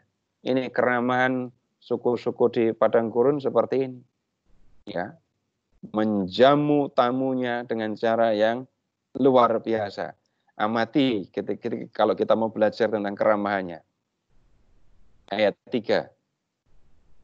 Tuanku, jika aku mendapat kasih Tuanku, ini sebutan hormat ya, janganlah kiranya lampaui hamba-Mu ini. Biarlah diambil air sedikit. Basuhlah kakimu dan duduklah beristirahat di bawah pohon ini. Ayat 5. Biarlah ku ambil sepotong roti, supaya tuan-tuan segar kembali. Kemudian bolehlah tuan-tuan meneruskan perjalanannya. Perhatikan yang ditawarkan, air untuk membasuh kaki, lalu sepotong roti. Yang disediakan apa? Ayat 6. Lalu Abraham segera pergi ke kemahnya mendapatkan Sarah, serta berkata, segeralah ambil 3 sukat tepung yang terbaik, remaslah itu dan buatlah roti bundar. Bapak Ibu lihat, cari di kamus di bagian belakang, 3 sukat itu berapa liter? Kalau melihat di kamus, sukat itu 12 liter. 3 sukat, 36 liter. Kemudian, ayat 7. Berlarilah Abraham kepada lembu sapinya. Ia mengambil seekor anak lembu yang empuk dagingnya dan seterusnya. Jadi yang disajikan untuk tamunya bukan sepotong roti, tapi tumpukan roti yang dalam jumlah yang banyak sekali. Tamunya 3, yang dibuat menjadi roti itu 3 sukat tepung. Yang disajikan seekor anak lembu. Belum lagi ayat 8, diambilnya dadih dan susu. Itu menunya.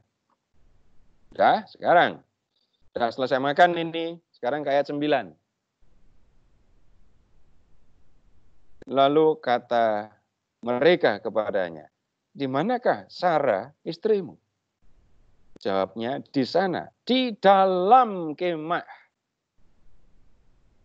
Dan firman-Nya, sesungguhnya aku akan kembali tahun depan mendapatkan kau. Pada waktu itulah Sarah istrimu akan mempunyai seorang anak laki-laki. Tuh, Sarah di dalam kemah ya. Dan Sarah mendengarkan pada pintu kemah yang di belakangnya.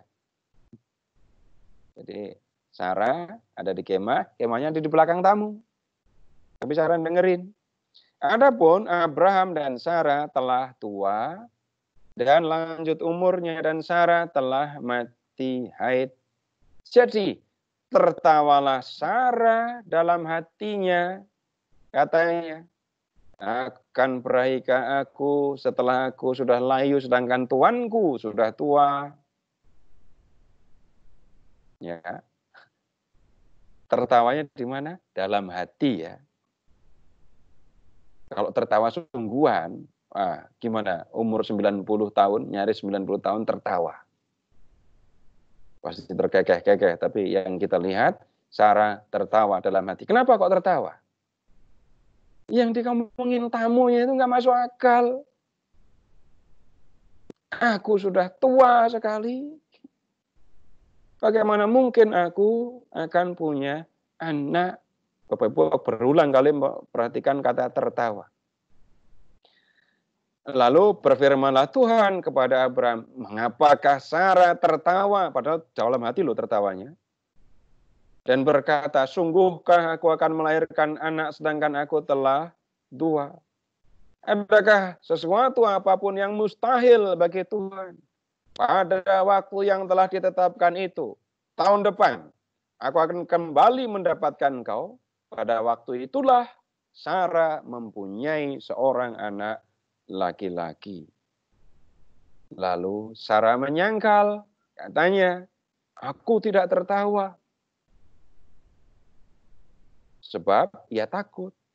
Tapi Tuhan berfirman, tidak, memang engkau tertawa. Tertawanya dalam hati tapi ketahuan. Nah, yang datang ini bukan orang biasa. Tapi dari cerita selanjutnya, Bapak Ibu akan ketemu Allah datang dalam rupa seorang manusia disertai dengan dua teman, dan dua teman itu adalah dua orang malaikat. Udah, kita lanjut ke tahun berikutnya ya. Silahkan ke bab 21 sekarang. Bab 21 ayat 1. Tuhan memperhatikan Sarah seperti yang telah difirmankannya, dan Tuhan melakukan kepada Sarah seperti yang dijanjikannya. Maka mengandunglah Sarah, lalu melahirkan seorang anak laki-laki bagi Abraham dalam masa tuanya, pada waktu yang telah ditetapkan sesuai dengan firman Allah kepadanya. Abraham menamai anak yang baru lahir itu Ishak, yang dilahirkan Sarah baginya. Kemudian Abraham menyunat Ishak, anaknya itu, ketika berumur 8 hari seperti yang diperintahkan Allah kepadanya di bab 17 tadi ya. Adapun Abraham berumur 100 tahun ketika Ishak anaknya lahir baginya. Berkatalah Sarah, Allah telah membuat aku tertawa. Setiap orang yang mendengarkannya akan tertawa karena aku. Lagi katanya, siapakah tadinya yang dapat mengatakan kepada Abraham, Sarah menyusui anak? Namun, aku telah melahirkan seorang anak laki-laki baginya pada masa tuanya. Kali ini, Abraham dan Sarah tertawa lagi. Tertawanya beda. Kenapa kok mereka tertawa sekarang? Karena yang mustahil menurut mereka, yang tidak mungkin menurut hitungan manusiawi, benar-benar terjadi. Tuhan melakukan apa yang mustahil terjadi, dan itu mengherankan dan membuat Abraham dan Sarah dan semua orang yang mendengarnya tertawa. Karena itulah anak yang dilahirkan oleh Sarah itu diberi nama tertawa. Kata Yitzhak, Bapak Ibu, itu artinya dia tertawa. Jadi nama Isa itu berkaitan dengan tertawa ini tadi. Tapi tertawanya sudah berbeda. Tadi tertawa ragu dan mengatakan tidak mungkin terjadi. Sekarang tertawanya justru sebaliknya, yang mustahil benar-benar terjadi. Nah, kemudian yang ditanyakan tadi, silahkan ke perikop berikutnya. Ayat 8. Bertambah besarlah anak itu, dan ia disapih. Lalu Abraham mengadakan perjamuan besar pada hari Ishak baru disabe. Pada waktu itu Sarah melihat bahwa anak yang dilahirkan Hagar, perempuan Mesir itu bagi Abraham sedang main dengan Ishak anaknya sendiri. Berkatalah Sarah kepada Abraham, usirlah hamba perempuan itu beserta anaknya, sebab anak hamba ini tidak akan menjadi ahli waris bersama-sama dengan anakku Ishak. Jadi pengusirannya tidak ada urusan dengan soal tindak kejahatan atau kenakalan. Tapi urusannya adalah yang harus menjadi ahli waris menurut Sarah itu hanyalah Ishak. Karena Ishak lahir dari istri pertama gitu ya. Tapi lihat ayat 11. Hal itu sangat menyebalkan Abraham oleh karena anaknya itu. Tapi kemudian itu dilakukan. Lalu Hagar membawa Ismail pergi. Dan sekarang lihat Bapak Ibu ke ayat 20. Allah menyertai anak itu, Ismail ya, sehingga ia bertambah besar. Ia menetap di padang gurun dan menjadi seorang pemanah. Maka tinggallah ia di padang gurun Paran, dan ibunya mengambil seorang istri baginya dari tanah Mesir. Dah, itu kalau bicara tentang Ismail. Nah sekarang, Bapak Ibu silahkan ke bab 22. 22 lihat ke ayat 1. Setelah semuanya itu Allah mencoba Abraham. Ya. Mencoba di sini artinya bukan menggoda. Kalau Bapak Ibu membaca surat Yakobus, mencoba itu bisa berarti menggoda. Tapi di sini yang ada bukanlah Allah menggoda, tetapi menguji. Ya. Jadi Bapak Ibu ada yang perlu kita perhatikan dalam bahasa Indonesia. Kata mencoba itu bisa berarti satu menggoda, dan dua bisa berarti menguji.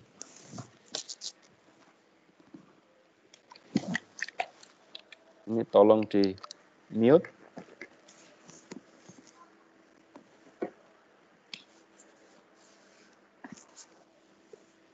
Dan ketika membaca bagian berikutnya Bapak Ibu, silahkan menggunakan logika dan perasaan sekaligus.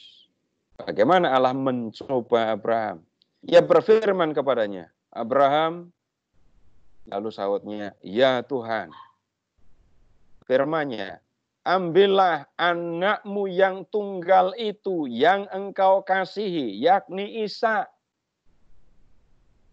Perhatikan, anakmu yang tunggal, yang engkau kasihi, yakni Ishak. Itu kalau ngomong sederhana kan, ambillah Ishak gitu aja kan selesai kan ya. Tapi rupanya tidak digunakan kata, hanya menyebut nama. Anakmu yang tunggal, yang engkau kasihi. Pergilah ke tanah Moria dan persembahkanlah dia di sana sebagai korban bakaran pada salah satu gunung yang akan ku katakan kepadamu. Nunggu 25 tahun baru diberi anak satu, padahal janjinya adalah bangsa yang besar. Tuhan ini gimana ini? Dulu dia janji, aku akan membuat engkau menjadi bangsa yang besar, keturunanmu akan sebanyak bintang di langit. Engkau akan menurunkan banyak bangsa, daripadamu akan lahir raja-raja. Dapat satu setelah nunggu 25 tahun, setelah anaknya mulai besar, Tuhan bilang, ambil dia, persembahkan dia kepadaku sebagai korban bakaran. Itu sama dengan ambil anakmu, sembelih, bakar. Itu untukku. Nah, ini logikanya, coba perasaannya. Langsung terima, oh, siap gitu. Kalau nggak pakai perasaan, ya Abraham nurut saja gitu. Tapi kita pakai hitungan yang wajar, pakai perasaan yang wajar. Ini bukan soal sederhana. Jadi ketika lihat ke ayat berikutnya. Keesokan harinya pagi-pagi bangunlah Abraham, ia memasang pelana keledainya, dan ia memanggil 2 orang bujangnya beserta Ishak anaknya. Ia membelah juga kayu untuk korban bakaran itu, lalu berangkatlah ia dan pergi ke tempat yang dikatakan Allah kepadanya. Tolong bayangkan perasaan Abraham ketika ia bangun pagi-pagi. Bayangkan apa yang ada di dalam hati dan pikiran Abraham ketika ia memasang pelana keledai, lalu membelah kayu untuk bakar korban. Bayangkan apa yang dirasakan oleh Abraham sepanjang perjalanan. Dan perjalanannya lumayan panjang ya, ayat 4. Ketika pada hari ketiga, Abraham melayangkan pandangannya, kelihatanlah kepadanya tempat itu dari jauh. Kata Abraham kepada kedua bujangnya itu, tinggallah di sini. Tinggallah kamu di sini dengan keledai ini. Aku beserta anak ini akan pergi ke sana. Kami akan sembahyang. Sesudah itu, kami kembali kepadamu. Lalu Abraham mengambil kayu untuk korban bakaran itu dan memikulkannya ke atas bahu Ishak, anaknya, sedang di tangannya dibawanya api dan pisau amati yang dirasakan oleh Abraham. Demikianlah keduanya berjalan bersama-sama. Lalu berkatalah Ishak kepada Abraham ayahnya, "Bapa," sahut Abraham, "Ya anakku." Bertanyalah ia, "Di sini sudah ada api dan kayu, tetapi di manakah anak domba untuk korban bakaran itu?" Tolong lihat lagi yang dirasakan oleh Abraham. Jawaban normalnya apa? Di mana anak domba untuk korban bakaran itu? Jawaban normalnya kan harusnya, nggak ada nak, ya nanti kamu itu yang harus dikorbankan. Tapi kalimat itu nggak mungkin keluar dari mulut Abraham. Abraham dia melakukan semuanya itu, tapi tidak mungkin hati Abraham bisa tenang. Maksudnya, ikuti saja, nggak pakai pertanyaan. Tidak diceritakan di dalam teks, maka saya minta kepada Bapak Ibu untuk menggunakan perasaan ketika membaca cerita. Dan lihat hebatnya Abraham ketika ditanya anaknya. Sahut Abraham, Allah akan menyediakan anak domba untuk korban bakaran baginya, anakku. Demikianlah keduanya berjalan bersama-sama. Sampailah mereka ke tempat yang dikatakan Allah kepadanya. Lalu Abraham mendirikan mezbah di situ, disusunnyalah kayu, diikatnya Ishak, anaknya itu, dan diletakkannya di mezbah itu di atas kayu api itu. Lihat, sampai ke tempat itu, Abraham mendirikan mezbah, menumpuk batu, ya. Kemudian yang menyusun kayu di atas batu yang disusun tadi. Lalu ia mengikat Ishak, meletakkannya di atas mezbah, di atas kayu itu. Sesudah itu, Abraham mengulurkan tangan untuk mengambil pisau, mau menyembelih anaknya. Persis seperti kalau ia mau mempersembahkan korban, harus memotong domba. Ya. Tapi kemudian lihat apa yang terjadi. Tetapi berserulah malaikat Tuhan dari langit kepadanya. "Abraham, Abraham," sahutnya, "Ya Tuhan." Lalu ia berfirman, jangan bunuh anak itu dan jangan kau apa-apakan dia. Sebab telah ku ketahui sekarang bahwa engkau takut akan Allah dan kau tidak segan-segan untuk menyerahkan anakmu yang tunggal kepadaku. Lalu Abraham menoleh dan melihat seekor domba jantan di belakangnya. Ya, Abraham mengambil domba itu dan mengorbankannya sebagai korban bakaran pengganti anaknya. Kemudian lihat ayat 15. Untuk kedua kalinya berserulah malaikat Tuhan. Ayat 16. Aku bersumpah demi diriku, karena engkau telah berbuat demikian, dan kau tidak segan-segan untuk menyerahkan anakmu yang tunggal kepadaku, maka aku akan memberkati engkau berlimpah-limpah, dan membuat keturunanmu sangat banyak seperti bintang di langit, dan seperti pasir di tepi laut, dan keturunanmu itu akan menduduki kota-kota musuhnya. Dan oleh keturunanmu lah semua bangsa di muka bumi akan mendapat berkat karena engkau mendengarkan firman-Ku. Bapak Ibu, ini cerita mengenai Abraham yang diuji kepercayaannya. Ya, jadi harap setelah mendengar cerita ini, nggak perlu lagi Bapak Ibu bertanya, siapa yang sesungguhnya dikorbankan? Ishak atau Ismail? Yang ditunggu siapa? Yang dijanjikan siapa? Jadi kalau yang dikorbankan, itu bukan anak yang dijanjikan, bukan soal, bukan masalah. Perhatikan kalimat anakmu yang tunggal yang kau kasih, yakni Ishak. Kalau Bapak Ibu misalnya mau diuji oleh Tuhan, pakai bahasa sini tapi ya, yang diminta oleh Tuhan itu anak yang Bapak Ibu paling sayangi atau yang tidak disayangi kalau mau disebut ujian. Ya pasti anak yang disayangi. Jangan sampai malah mengatakan anak yang disayangi jangan jadi romo. Itu yang nakal, itu suruh jadi romo saja. Nah, itu aneh jadinya. Kalau kita mau melihat ujian, ya justru ketika Tuhan menghendaki yang paling disayangi itu tadi. Dan yang kita lihat, ulang lagi dari depan, Abraham mendapat janji keturunan sebanyak bintang di langit. Kemudian setelah 25 tahun menunggu, diberi satu, tidak lama kemudian Tuhan meminta anak itu. Dan kemudian yang kita lihat, Bapak Ibu, dari sisi Abraham. Abraham ketika mendapat janji Tuhan, mula-mula janji harus berhadapan dengan ketakutan. Ingat ketika Abraham masuk ke Mesir tadi. Takut.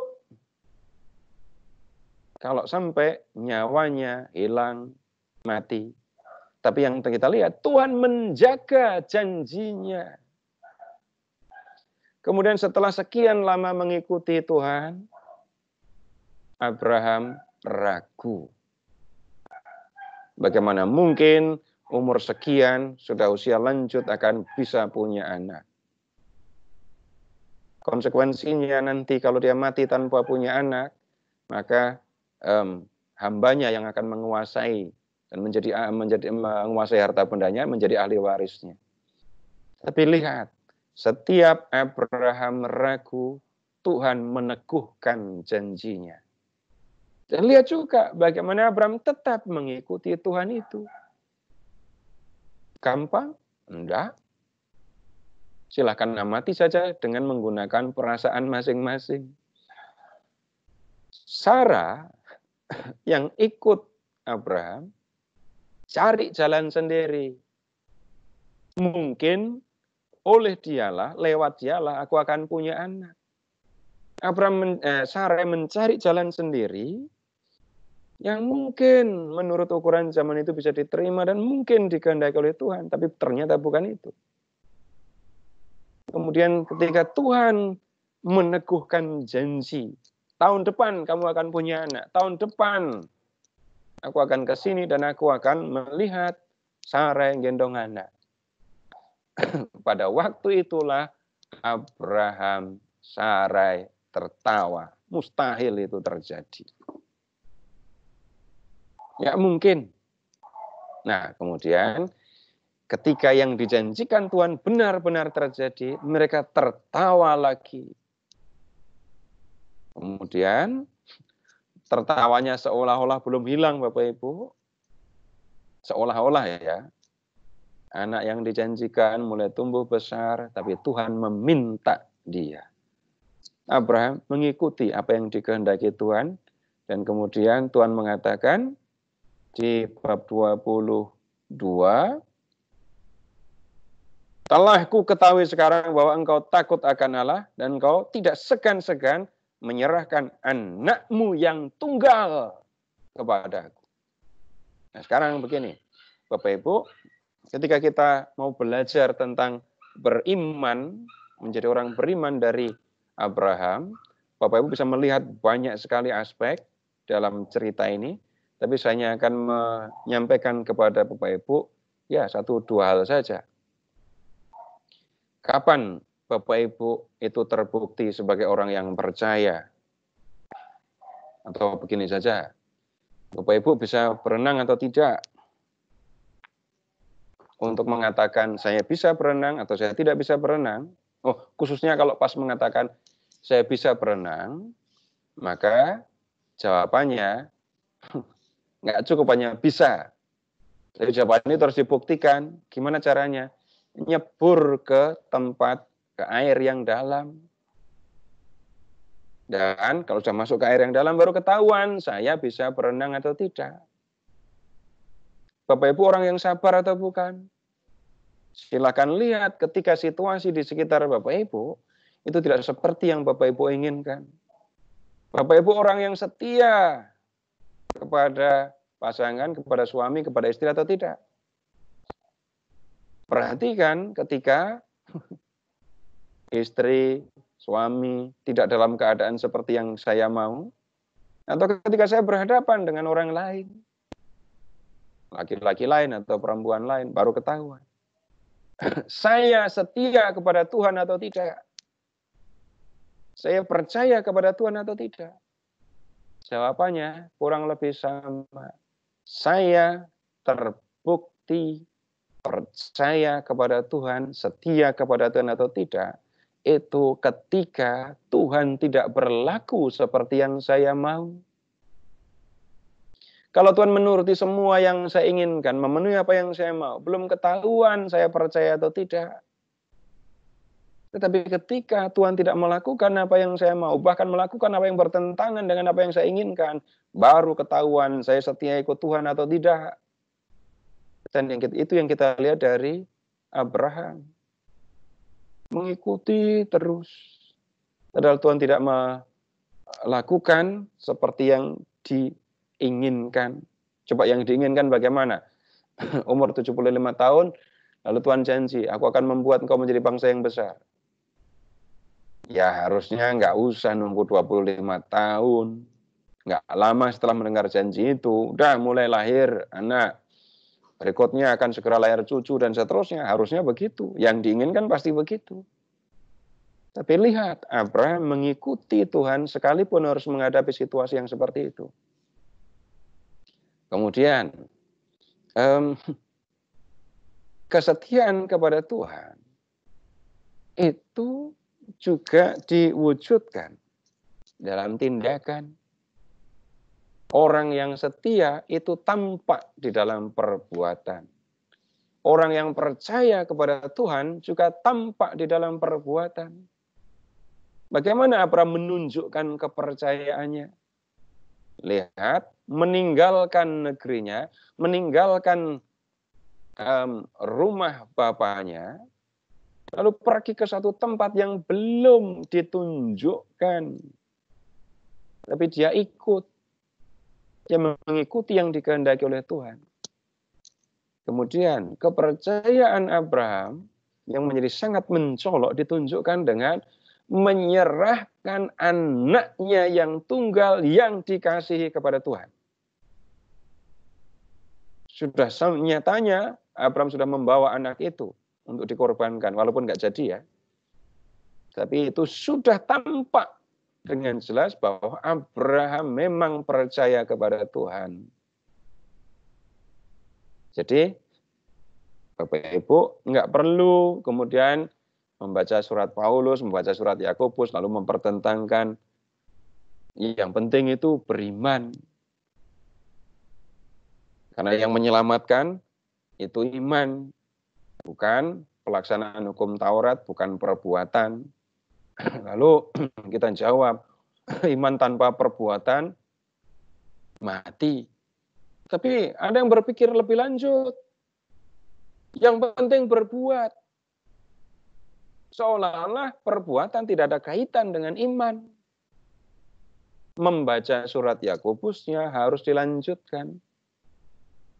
Tunjukkan kepadaku imanmu tanpa perbuatan, dan aku akan menunjukkan imanku dari perbuatan-perbuatanku. Iman tampak di dalam perbuatan.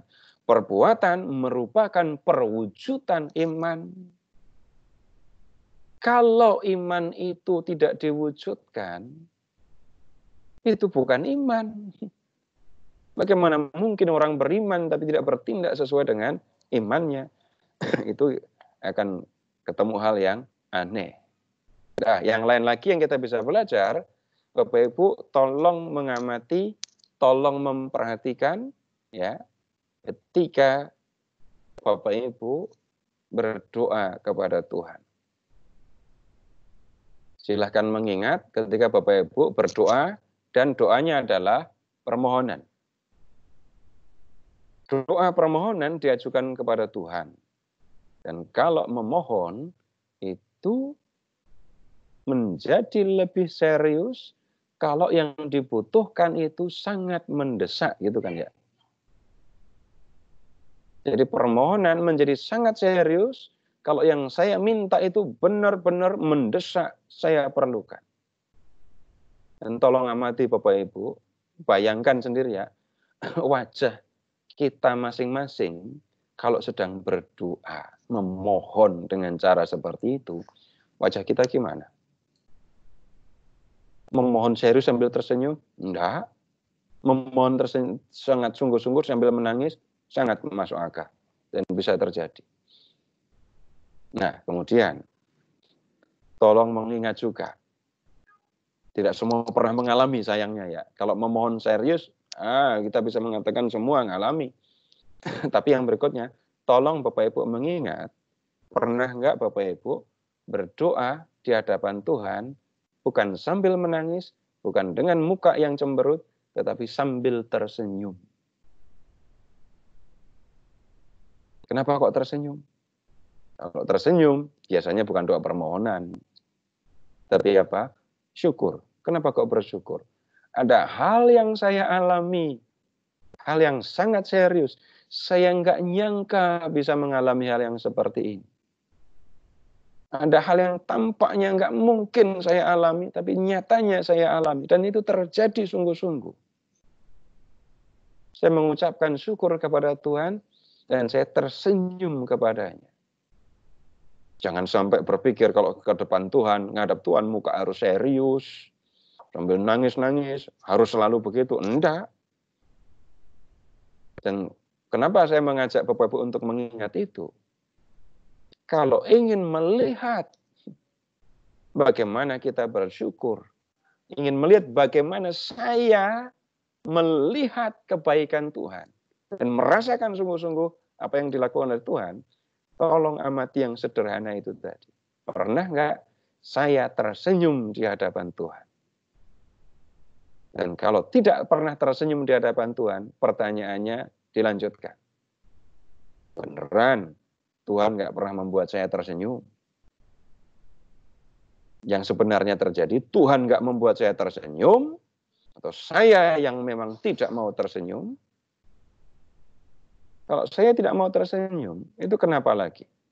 Beneran Tuhan tidak membuat saya tersenyum? Enggak, itu cuman saya aja yang nggak mau tersenyum. Kenapa kok nggak tersenyum? Ya, nggak ngerti, gitu jawabannya. Nggak ngerti bagaimana. Pernah dibuat gembira oleh Tuhan atau enggak? Jawabannya kan sama. Ya, Tuhan membuat saya gembira, Tuhan saya membuat saya senang. Dan kegembiraan itu bukan hanya tersimpan di dalam hati, tapi juga terungkap di dalam raut muka, termasuk ketika menghadap Allah. Menghadap Allah dengan gembira, dengan penuh syukur, karena apa? Ada hal-hal yang memang dilakukan Tuhan untuk saya. Bukan kemudian kalau kemudian di gereja terus dalam mata terpejam, lalu senyum-senyum sendiri, bukan itu. Nanti akan dianggap orang aneh. Tapi cukup Bapak Ibu mengingat apa yang dilakukan oleh Tuhan kepada kita. Kita bergembira, kita bersyukur. Dan kalau belum pernah mengalami, tunggu dulu. Jangan-jangan bukan saya belum mengalami, tapi saya belum melihat. Silahkan mengingat kembali perjalanan Bapak Ibu bersama-sama dengan Tuhan sejak Bapak Ibu percaya. Lihat yang dilakukan oleh Tuhan. Dan perhatikan juga pengalaman hidup bersama dengan Tuhan. Kapan saya ragu kepada Tuhan, kapan saya percaya sungguh-sungguh kepada Tuhan, kapan Tuhan menolong saya untuk tetap percaya. Bapak Ibu, begitu dulu untuk malam hari ini, itu yang kita bisa lihat. Dan sekali lagi, ini hanya bantuan untuk membaca. Bapak Ibu silahkan membaca cerita Abraham sendiri, menikmatinya sendiri, mempelajarinya sendiri, sebagai sarana bagi kita untuk mendengarkan apa yang dikehendaki oleh Tuhan. Untuk pertemuan berikut, kita akan belajar tentang Yakub. Ada hal lain yang kita akan pelajari. Yakub yang dituduh, biasa disebut sebagai penipu, kok malah dipilih oleh Tuhan. Baik, begitu dulu Bapak Ibu. Terima kasih. Selamat malam. Terima kasih Pak Seto. Terima kasih Pak Seto. Ya, siapa ya? Kembalikan ke Bu Yanti. Terima kasih Pak Seto. Tidak ada pertanyaan ya. Kita tutup dengan doa aja. Pertanyaan pertemuan berikutnya. Iya, Heni. Iya, Heni Pak. Heni mau doa. Ya, silakan. Bapak, Ibu terkasih, marilah kita bersatu di dalam doa. Dalam nama Bapa dan Putra dan Roh Kudus. Amin. Bapak yang terkasih, kami bersyukur karena malam ini kami dapat berkumpul kembali mendengar pengajaran lewat Bapak Seto tentang kehendak-Mu dalam hidup Abraham. Semoga kami memperoleh hikmat dan kebijaksanaan dalam memahami kehendak-Mu di dalam kehidupan kami sehari-hari. Terpujilah Engkau Tuhan sekarang dan selamanya. Amin. Dalam nama Bapa dan Putra dan Roh Kudus. Amin. Terima kasih Heni. Terima kasih Pak Seto. Terima kasih. Ya, terima kasih semua. Selamat malam. Saya pamit ya. Malam.